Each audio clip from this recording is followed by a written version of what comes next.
Welcome to the first edition of QuayCast, news, discussions and insights from Quay Pharmaceuticals, one of the fastest growing CDMOs in the world today.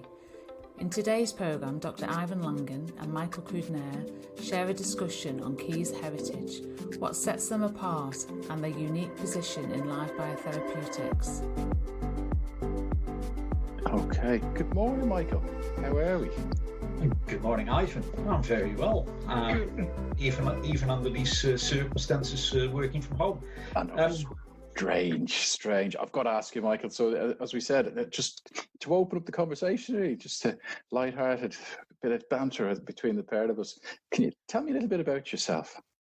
Okay, my name is Michael Kruidenier. I have been working for Quay Pharmaceuticals since 2013. So I'm nearly been 7 years with the company.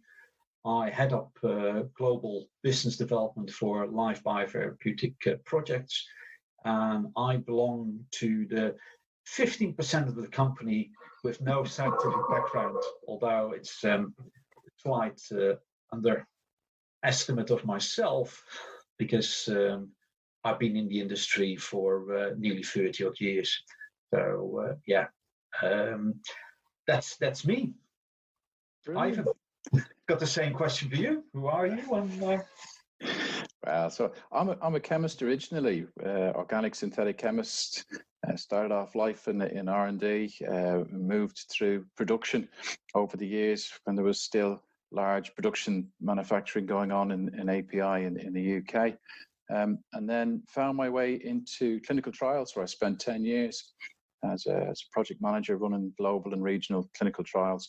I've been with Quay now, must be just 2.5 years at this stage, and really find it interesting in terms of being able to use my chemical knowledge, chemistry knowledge, and learning again. So it's been really, really good.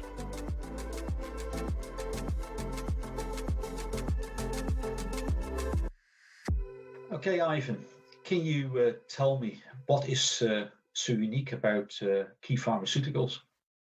Oh, great question, Michael. I've worked in some CDMOs, or should we say CDMOs that classify themselves as being all things to all people. But I've rarely, and I've never worked in a place like Quay, which is really family orientated, and by that I mean really want to make the project succeed. We came from formulation development cornerstone. We're still very much formulation development and have expanded both into GMP to support our customers, but equally gone into like preclinical quick screening to help them before that pre-formulation. We're very data driven, and we're very kind of consultative in our approach, which is really unique as well, I think, in the CDMO space. So we see ourselves very much as a partnership, a Bonnie and Clyde going through the whole development process. How about yourself, Michael? What do you see the advantages about Quay?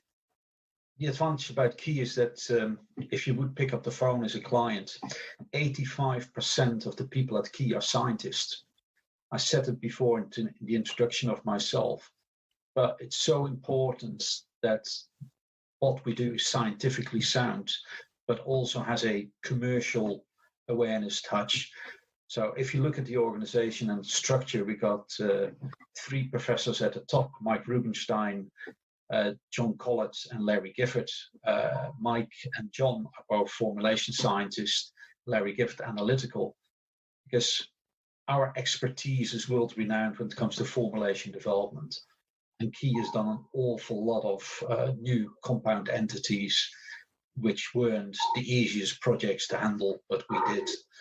And that's that underlining scientific know-how drives the business and has been driving the business for the last 7 years that I've been at Quay.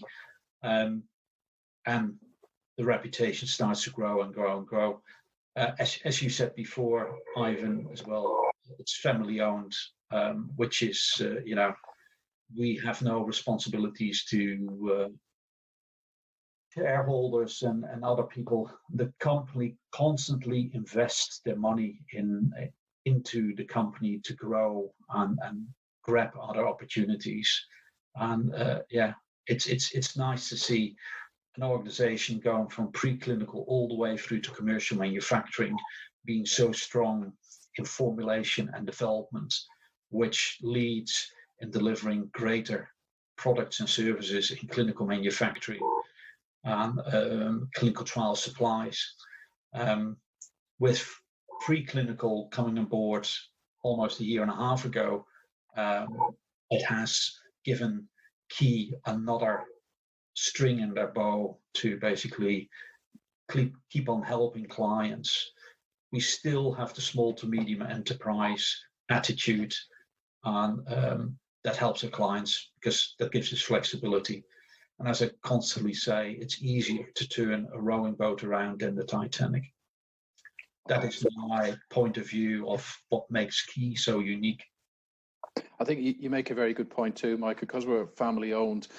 We're not, should we say, shackled by the constraints of trying to appease or make shareholders happy. And that has made us very entrepreneurial in the way that we look at projects. So maybe historically we've taken on projects that other people would have liked to have taken on, but initially didn't see the kind of the commercial benefit, whereas we're actually looking at the patients, to be quite honest, as well, very much so when we come to these projects. A can-do attitude, and that's another aspect where most contract development manufacturing organizations with a capital M, their focus is on manufacturing. If it's not sitting on their license, they will not do it. And some of these larger CDMOs, you have to bring in millions for them to want to work with you. Mm-hmm. Whereas Quay will start with projects in preclinical costing a few thousand, but willing to help the client all the way through from preclinical to whatever stage they want to move to. Absolutely. And touching on another great point, our solutions are tailored to the molecule and to the customer. So it's not like every program is a set kind of backbone that we must follow, because the data will generate particular routes and questions and conversations and decision points as you go through the development. And we're very comfortable in doing that because we've been doing it since our inception back in 2002. Ivan, can you tell me a little bit more about the historic facts of Quay Pharmaceuticals? Yeah, sure, absolutely. So Professor Mike Rubenstein, well-known, recognized formulator in lipid formulations, started the company back in 2002. Really a small organization, half a dozen guys doing formulation development, looking at improving formulations from solubility, permeability perspective. And over the years, we've grown to where we are today within D-Side's one site operation with 150 plus people working in formulation development, in GMP manufacture, and doing preclinical screening. I think it's fair to say that our sweet spot is the dealing with the very difficult bioavailable molecules and increasing their bioavailability through solubility and targeted approach as well within the GI tract. So Professor John Collett, who you touched upon as well, a well-renowned expert in formulation as well, a wealth of knowledge and experience, and brings that whole scientific rigor to being able to tailor people's deliveries to wherever they want, whether that be slow, modified, or immediate release, either from an oral solid or an oral liquid.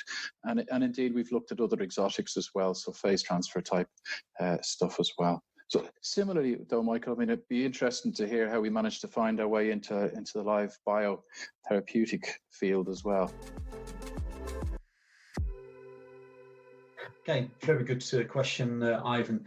The way we got ourselves in the live biotherapeutic space was when I joined Quay in 2013, not long after we had some dealings with a company I dealt with in my previous life with a previous company.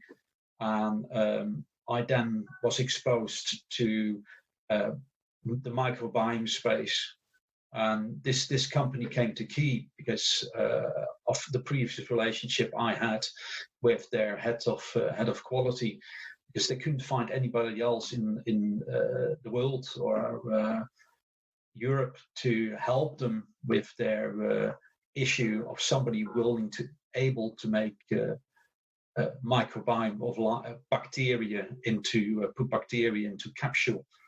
At the same time, there was a large UK-based life biotherapeutic company who was interested in trying to explore if Quay would be able to do live biotherapeutics. So the two of them in 2013 have driven us to basically, with the can-do attitude, to move into the live biotherapeutic space. We, in the beginning, got an awful lot of collaboration with the MHRA. So we brought the MHRA in and looked at all the things which needed to be put into place and needed to be put on the license. We had done an awful lot of work before we started speaking to the MHRA to really hand them a full package. And that has worked. And we still, on a daily basis, I would say, monthly basis, speak to the MHRA regarding the various programs and projects we run within Quay Pharmaceuticals. But it has made us the benchmarking within the industry when it comes to drug product formulation development for live biotherapeutics. We have now handled over 40 different strains from preclinical all the way through to phase 3. And we're currently speaking to one client who is moving into commercial. So very exciting times, but it shows with a can-do attitude, we have achieved a lot. We're now a leading contract capital D development manufacturing organization. Brilliant. And it's really good for us from a BD perspective, isn't it, that we've got that kind of ability to take potential projects that on the face of it mightn't look very interesting, but explore it and see what benefit we can bring to it. Yeah, and it's the flexibility, as you said, in the company. You're not tied. If you think it has mileage in it, then the boards and other people are willing to support you. And it's such a breath of fresh air, rather than to have to target certain groups of organizations, and it's just absolutely fantastic to have that flexibility, and the people around you can help you to deliver a certain technology, a certain group of know-how. Okay, so Michael, so what kind of advice would you give people who are thinking about starting out on the LPP project? Most companies who start in the LPP project, our experience over the 7 years we have been doing this, is what we found out is that companies starting out are most time individuals, are spin-outs out of universities or spin-outs out of other companies. The biggest problem most companies find is that finding know-how or finding ways or finding methods, it's not being taught at university. It's nowhere to be found on YouTube or any information in libraries, in books, in journals or whatever, how people have gone from preclinical all the way through to commercial manufacturing. So it's doing things, learning from it, making mistakes, and then moving on. So my advice to most companies who are starting up is start speaking to the people who've done it before. So we start speaking to clients 2.5 years later, they will come to us because then they finally have their drug product and we can then help them to formulate. What has helped is the 2.5 years before, when we started speaking to them, to advise them who to go to, who to speak to, what are your next steps. So at Quay, because we have the experience, we almost consult them into how to get to a point that Quay becomes involved. It's very, very important that you deal with companies who've done it before. There are so many horrendous stories of companies we had to help out and start almost from scratch to point them in the right direction. So what makes Quay unique is we have done it. We got a track record of delivering these projects for our clients. I think a lot of our customers, certainly within the small molecule, are small to medium-sized enterprises, as you know. They come typically with limited data sets, which is fine because they get so far down the road. And we're used to dealing with limited data sets as well, to be able to then bring them on as quickly as possible to where they need to be. So, somebody comes and they say, I want to get to clinical trial, and you kind of go, okay, right, you want to get to phase one? You want to get to phase one? Is that to get first in man really quickly, or are you looking for some kind of prototype formulation? So to have that conversation, and we're equally comfortable in supporting either of those routes or both of those routes, because sometimes some people will go, well, let's see if we can get first in man really quickly, and in parallel be looking at formulation, and equally supplying the data as in whatever format the customer requires, whether that's for their filing or whether they just want to see raw data come through quickly in an Excel spreadsheet, which allows them to do a quick review and be able to make reasonably quick and informed decisions. So there's always that interaction, shall we say, that two-way conversation flow. And very consultative approach, and as you say, we've done it before, so it's not a learning curve. We're not uncomfortable with it. We're very scientifically based. Even in the labs, when people notice results, they're not afraid to kind of question it at that stage rather than wait until the final report. So that there's always that live interaction, and time is everything when it comes to development. You know that yourself within the LBT space as well. Michael, just curious then, is there any examples that you can share with us that shows our experience in the LPP space? Yeah, very, very good question, Ivan. Our experience, as I said before, is second to none when it comes to the life biotherapeutic arena. We have been dealing with clients from preclinical to phase 3 now. Pretty soon we have a client going to commercial. As said before, as well as lots of our clients don't have the know-how or don't know what the next stage is going to look like or how they get there. So one of the companies we dealt with in the beginning decided at a certain stage, after they've been in phase 1 clinical trials for various projects, to take everything in-house and start doing everything in-house. That client has at the moment tens of scientists, I would say almost hitting 50 people, trying to find out how to move from phase 1 to phase 2. The clients going in, I would say, the beginning of 2015 to do it all themselves, still finds himself into phase 1 with maybe one project going into phase 2 clinical trials. It must have cost them absolutely millions. A year later, we started with a company in the US, and they've come to us, and we now, within a few years, are with various projects going into phase 2, and some of them even going into phase 3 clinical trials. Reason why is they use their money to let Quay do the work, and Quay do the work on time, on budget, and not having to worry about the know-how, not having the know-how within the organization.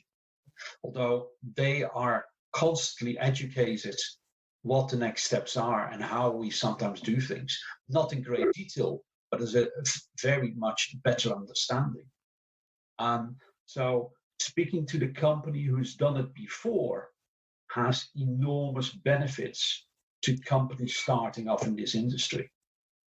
So I think that's a very, very important fact. And I would like to approach all the companies who've done everything in-house and see how much money, in a way, they have spent and how much money they could have saved if they would have approached a company like Quay, even if they wanted to run projects in parallel to their own.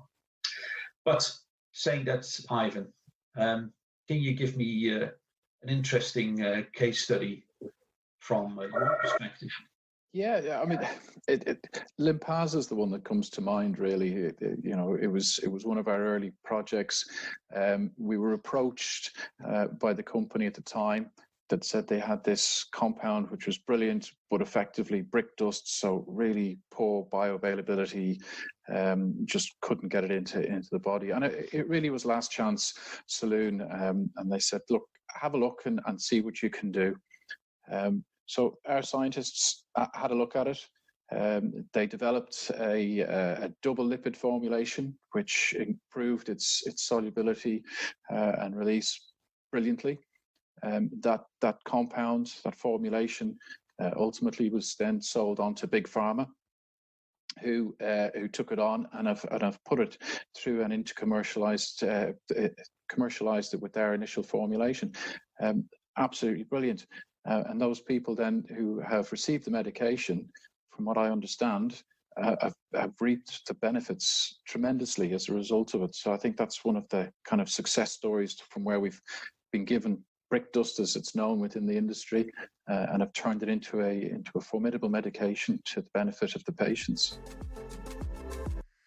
Wondering if there's another example that you could share with us that shows our kind of experience or benefits of working with Quay? Yeah, so I would like to, and he doesn't mind me doing this, a guy called Larry Weiss, who worked for AO Biome and now has his own company, once stood up at a conference and showed one slide, which was a pie chart. And it says, people don't know what they don't know. And he said 5% of the people in the life biotherapeutic industry only have a very little amount of know-how. They only know that 5%. Mm-hmm. The worrying factor is the 95% they don't know that they don't know. Right. And we experience that at Quay on a regular basis, that we deal with scientists who understand the bacteria and they understand it may be a treatment for a certain disease area, mm-hmm. but how to get from that molecule or that bacteria into commercial manufacturing, they completely don't understand. So we dealt with a company and they thought they had all the answers. We spoke to them and said, okay, give us some of your drug substance and we will formulate it and put it into a capsule and then make sure it goes into clinical trial.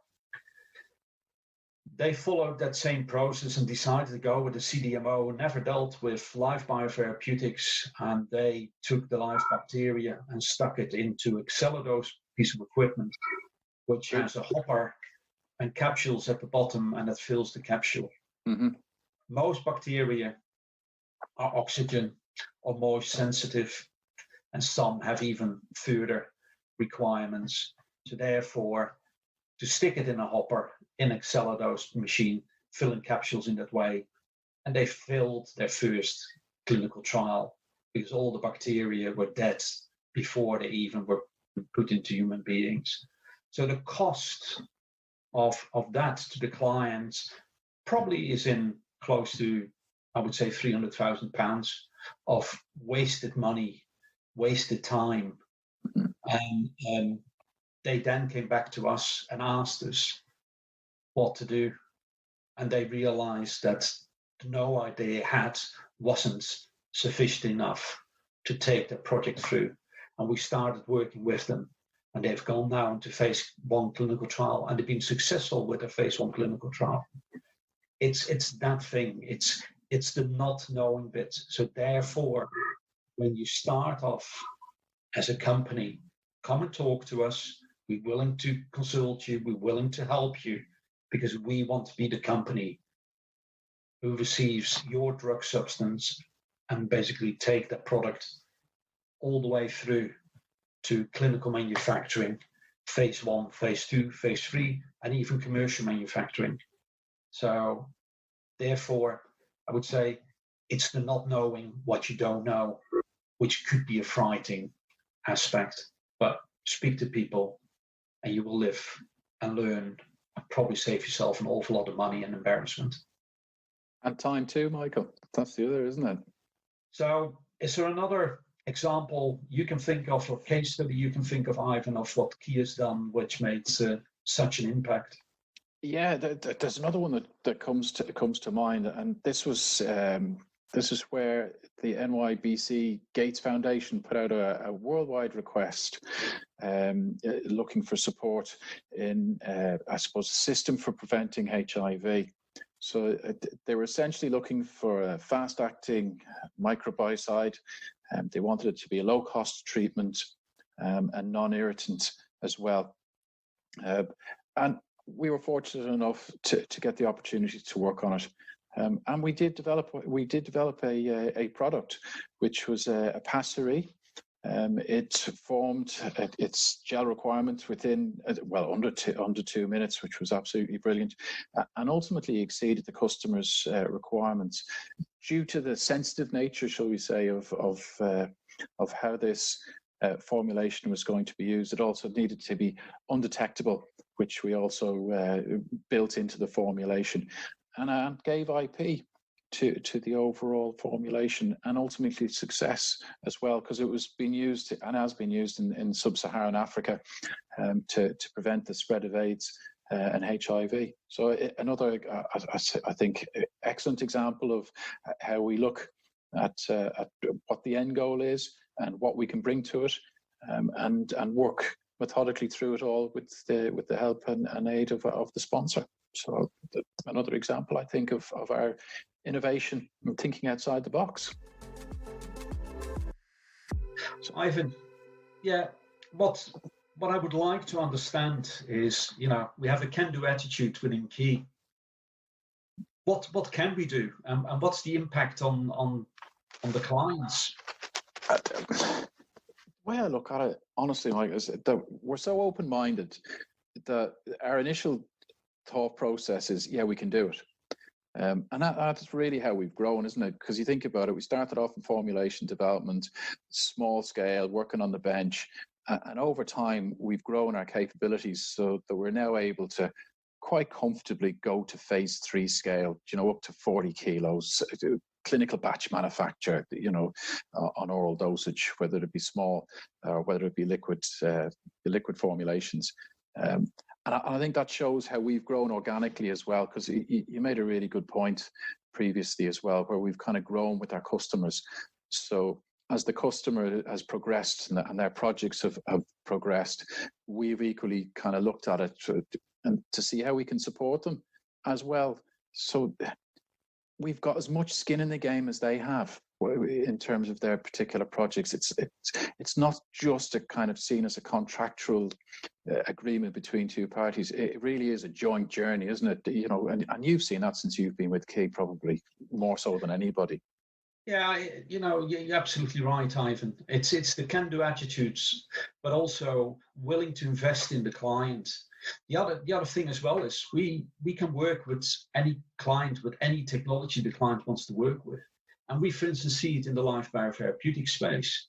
There are companies out there who want to sell their platform technology, yeah, and use that technology to basically tie the client up. Quay is almost like a shop. We don't mind whatever technology the client wants to use. We will help to deliver it.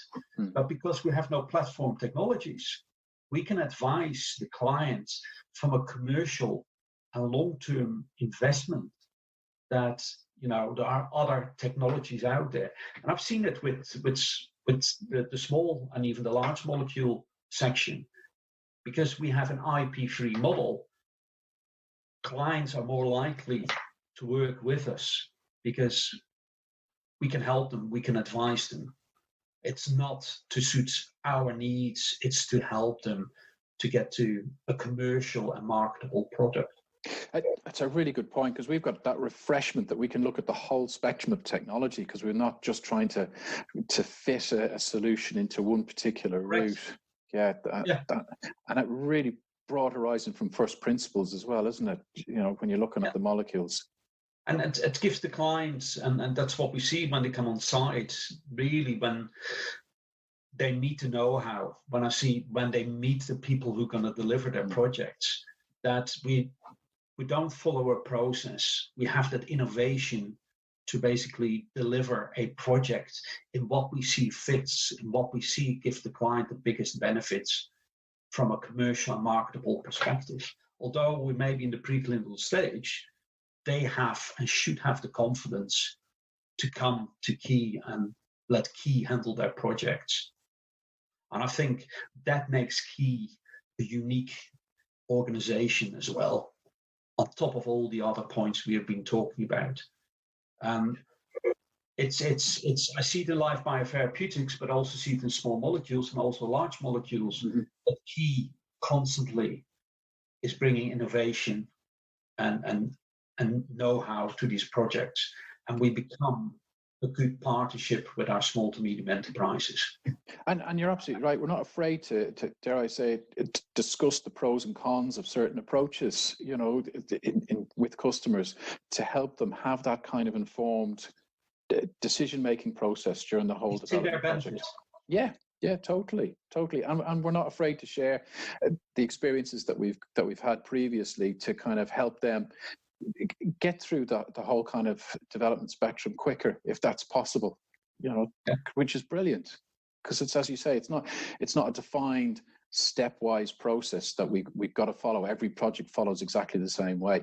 And you said earlier on, we've done over 250 projects, which is an enormous number, and they've all had their own little intricacies and nuances that we've helped get around, and they've all had a different approach to be able to get to that successful conclusion.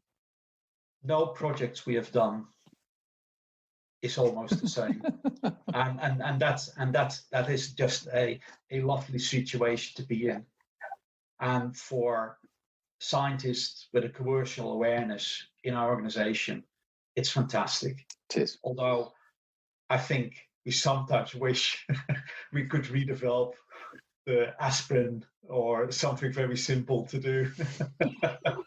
Because we get some projects and products coming in which are, I would say, horrendous, but we enjoy the challenge. They are. Brilliant.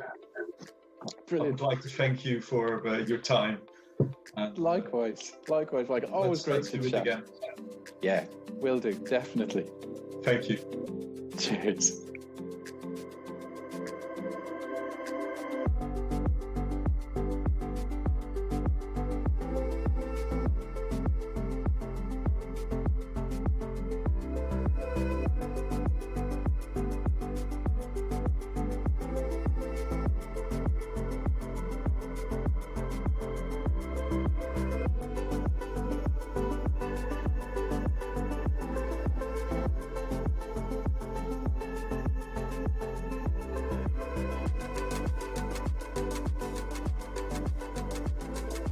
Thank you for listening to QuayCast. Please share and follow for future episodes.